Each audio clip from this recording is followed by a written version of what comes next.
Hey everyone, and welcome to the Ask Nicole weekly series. I'm working from home today. I realized I hadn't made a lunch. So I normally have a 7 a.m. meeting, but because it's a holiday, we didn't have it. And so I just thought I had all the time in the world last night, when really I should have really tried to organize things ahead of time. So I want to welcome you.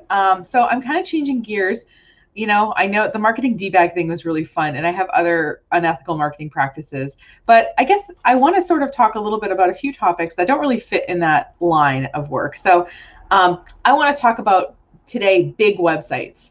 I call them BBWs because, well, I have a story. So I've online dated before. I'm sure that many people watching this have also online dated. And this one time I thought, you know what, I'm going to try Facebook dating because the great thing about Facebook dating, I thought, is that you can exclude certain people, even if you're not friends with them. So if you know somebody creepy, you can like find their profile and exclude them from you showing up in their results. And also it won't match you with any of your friends. So I thought, great. So anyway, I turned it on for 3 days and I got a series. Okay. And this happened with multiple people. They were like, wow, you're such a BBW. And I had to look up what it was. Just a big, beautiful woman. Now, I am 5'7" and about a size 12. Men watching, sorry, I know that probably doesn't mean anything to you, but to the women watching, maybe that means something.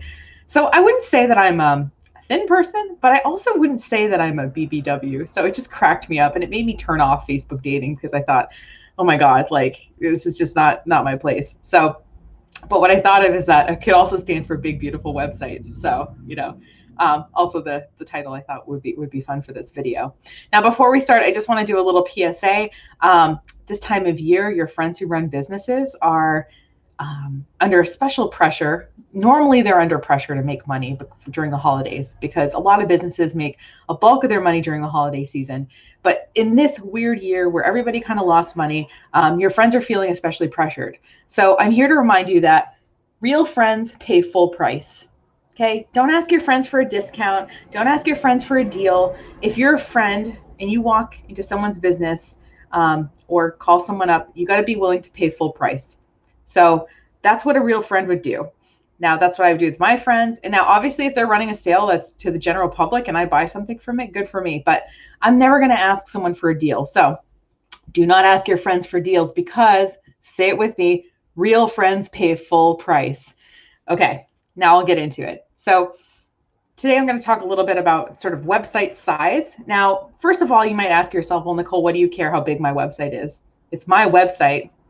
Now, for the most part, the size of your website kind of doesn't matter. Online storage is getting cheaper. People's internet connections are getting better. But there's a couple of things that will happen if your website gets too big. One is it'll take a really long time to load. I forgot to make I thought I had all the time in the world this morning. I forgot to make my little thing. So one is your website, if it's too big, is going to load slow for the average person. And the average person will not wait more than 3 seconds for a website to load. So if you think they're going to, and I'm going to show you how to test how fast your site loads today. But if you think your friend is going to wait 8 seconds for your site to load, they love you, but ain't nobody got time for that, as the meme goes. So first of all, if your website is too big, it takes too long to load. The second, and this is more of a you thing, is you're going to start paying more for web hosting. So as your site takes up more and more room, part of your web hosting package is you've bought a certain amount of space on the internet.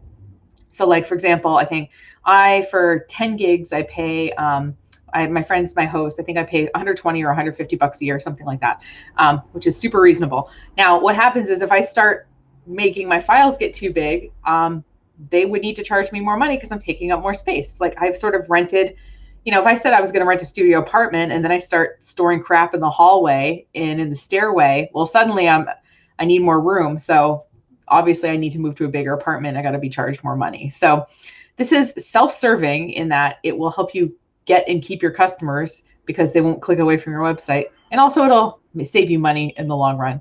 So let's get this party started. So I'm going to share my screen here. The first thing is my dog is whining at nothing. See, this is why I don't work from home. This is why I need a co-working space.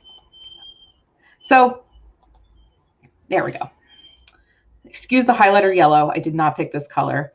So this is a website testing tool, tools.pingdom.com. And what you can do is you can type in your website URL. And by the way, it's going to test for that particular page. Okay. So if you put in your home page, it's going to test the load time for your home page. If you put in your about page, it's going to, it's going to test the time for your about page. So, so you're going to put this in. And one of the things you can do is you can pick where you want your server to be testing from. So like if, obviously if you're doing mostly business in the United States, you can pick a US server if you're US based, or if you're doing business worldwide, you probably want to check servers in other countries. So what I did was, so that we didn't have to wait, is I put this in before we started. And this is my website. Bad Nicole. It's a cobbler's kid situation, you guys. So my website needs some help. Now, what I want my website to do is load in under 3 seconds. And as you see here, I got a D. I'm like barely passing this class. And my site is loading in 3.53 seconds. And this is from Washington, D.C. Now, what this does is it also gives me a report of things that I need to do to improve it. So it says like what steps I can do to improve the page, which is good, right? But the other thing it does is it breaks down site load time by type of content. So CSS versus scripts versus images, so I can see. Now with most people, when I do this with them, the images are like the top thing. The images are the largest files loading. With me, I have a feeling I threw a bunch of crap on there to test stuff and then forgot to take it off. That sounds like a Nicole thing to do. But the other thing is, if you think about it, is basically everything that's on a particular page, whether it's Google Analytics or a certain Google font that I'm pulling in or whatever, each element on the page is something that needs to load when the page loads, right? So in this case, I have 120 total requests when I open my homepage. So, that's a lot of requests. So one easy thing to do is to cut down on the amount of requests that you have on a particular page. And I'll use the example of, let's say you have a homepage, and let's say your homepage has a slideshow, and your slideshow has 10 images in it. Well, each one of those images is an element. So that one slideshow is really 10. It has 10 things in it that need to load. Now, if you really think that someone's going to sit and look at your homepage or your website and watch all 10 slides go by, like, they're not really going to, okay? They're not going to just sit there and wait for a whole minute looking at your slideshow for all of the images to go by. So one easy thing to do would just be to take 4 images out of that slideshow. So you can still have your slideshow, you can have 4 images, have it be dynamic, but you have basically cut down from 10 elements to 4 elements. And then, and so that's one easy way to cut down on site load time. Now, like I mentioned, for most people, when I first run this, and by the way, if you want to also know how big your website is, you can run this tool and then you can run a backup. I use a backup tool called Backup Buddy on all my WordPress websites, but you might have a backup tool you like better. You're going to do a complete backup of your website because you're going to be making changes to it.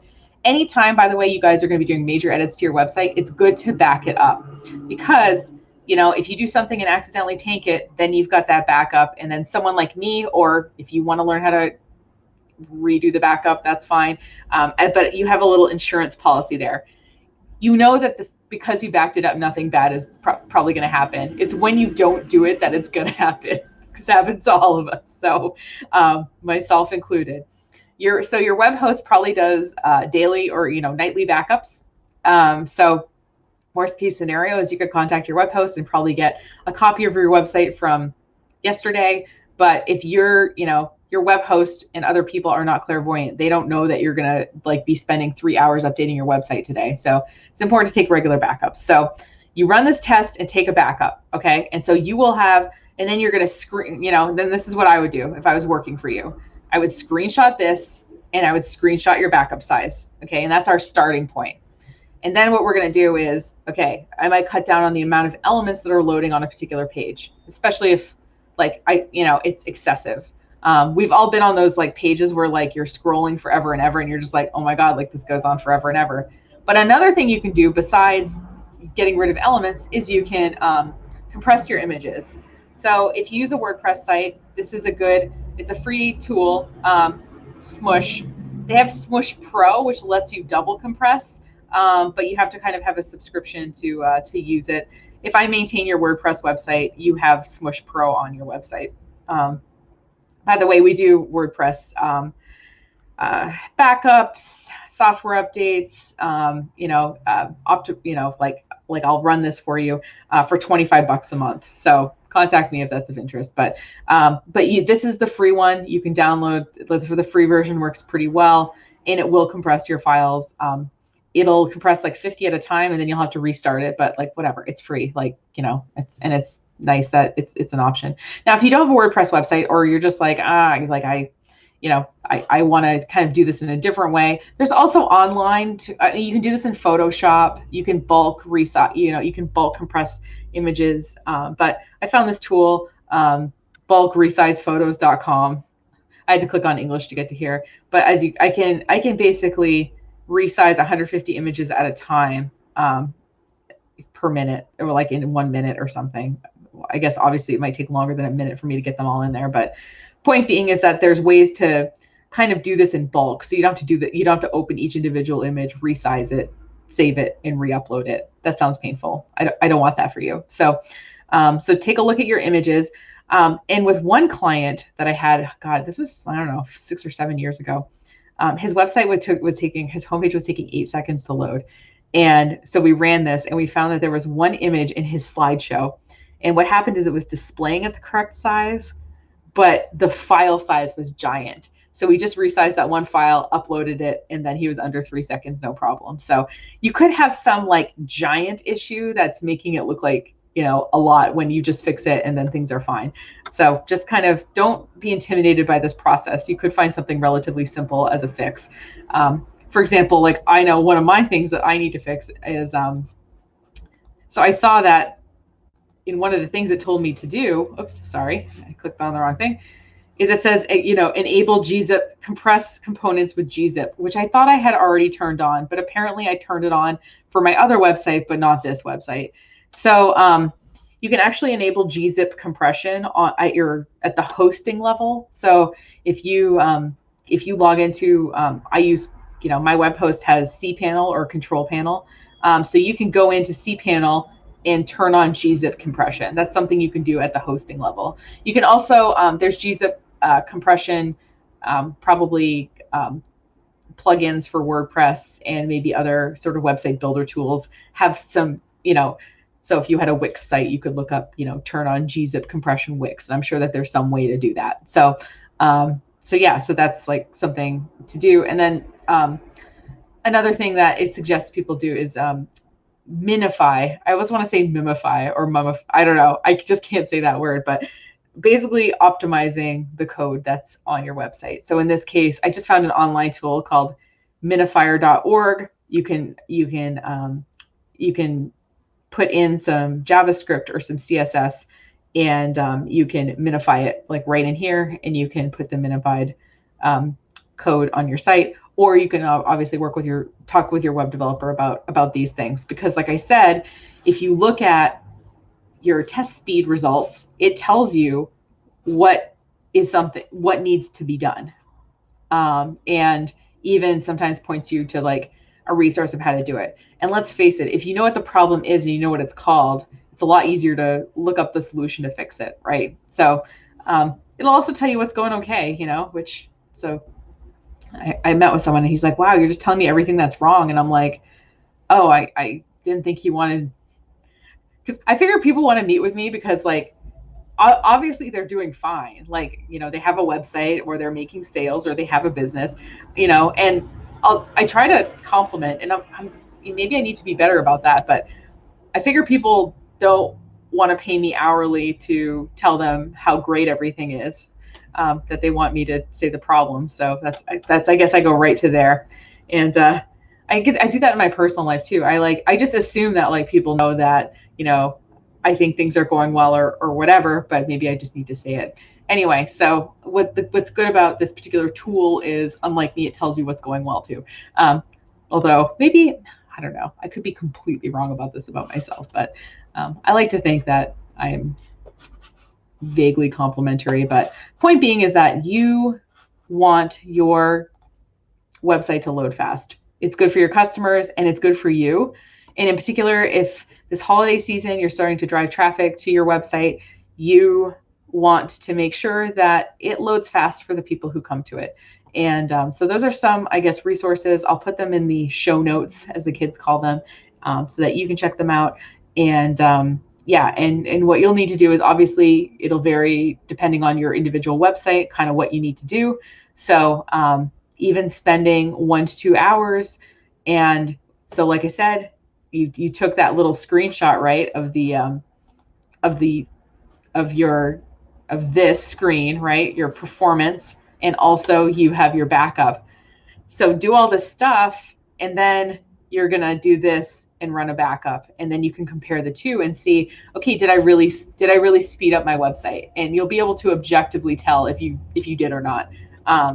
So like I said, if it's loading fast on your computer, and I've totally had a client say that before, well, it loads really fast on my computer. And the thing is that if you go to your website a lot, which you probably do if you run a business, it's probably cached on your, it's probably like sort of saved onto your computer, so it loads faster than it would other places. So it's good to use an objective third-party tool to test your load speed. So all this to say is, if you can have a big, beautiful website, but there are certain things that you can do to make it perform better so that your customers experience a faster loading website, you pay less in web hosting costs, and everything overall works better over time. So like I said, take the time, run it through the thing, and if you have something super interesting that you find out, like you switch something, and it worked out really well for you, let me know. I guess another thing that I didn't put on here that I'll also briefly mention is that rather than loading files on your website, you can use what's called a content delivery network, a CDN. And I guess to think about it a little bit more simply, let's say you had a video, right? A video of your staff doing something. And again, this is another client story. Their website wouldn't back up. It was 5 gigs. It was too big, and the backup was just stalling. So I went and looked in their files, and they had a 1.5 gig video, and it was just like a 3-minute video that they took, and they had just uploaded it directly onto their website. Now, what we were able to do instead is say, okay, well, what if we took this video and put it on YouTube, uploaded it to YouTube? So first of all, also more people are going to see it, associated with their business. And second of all, we can just display that video on the website. So instead of holding that 1.5 gig file, the content can still be there, but it technically lives somewhere else, and it's displaying on the website. So you can think about things like videos, photo albums, large resources. So some people do this if you have a really large, I don't know, PDF file that's a few hundred pages or something. You can basically have your content hosted somewhere else and be and show up on your website, so it loads faster. So yeah, I forgot that part because I didn't have a specific link for that. Just, it's an idea. Anyway, thanks so much for watching. And I hope your website is ready to make some sales for you or do some business for you as the year starts coming to a close. I know we're all ready for something new here in better times. If we can help you out at all, just feel free to reach out. Email is probably best. I'll just pop that on the screen. So if you have a website question, or you want me to spend a couple of hours optimizing your site, or you want us to maintain your WordPress website because you don't want to do all this crap, then please reach out. We're here to help. And I hope you have a happy Thanksgiving if you're in America, and if you're not in America, I hope you eat a delicious meal and otherwise enjoy yourself on our behalf. And I will see you next week. All right, take care.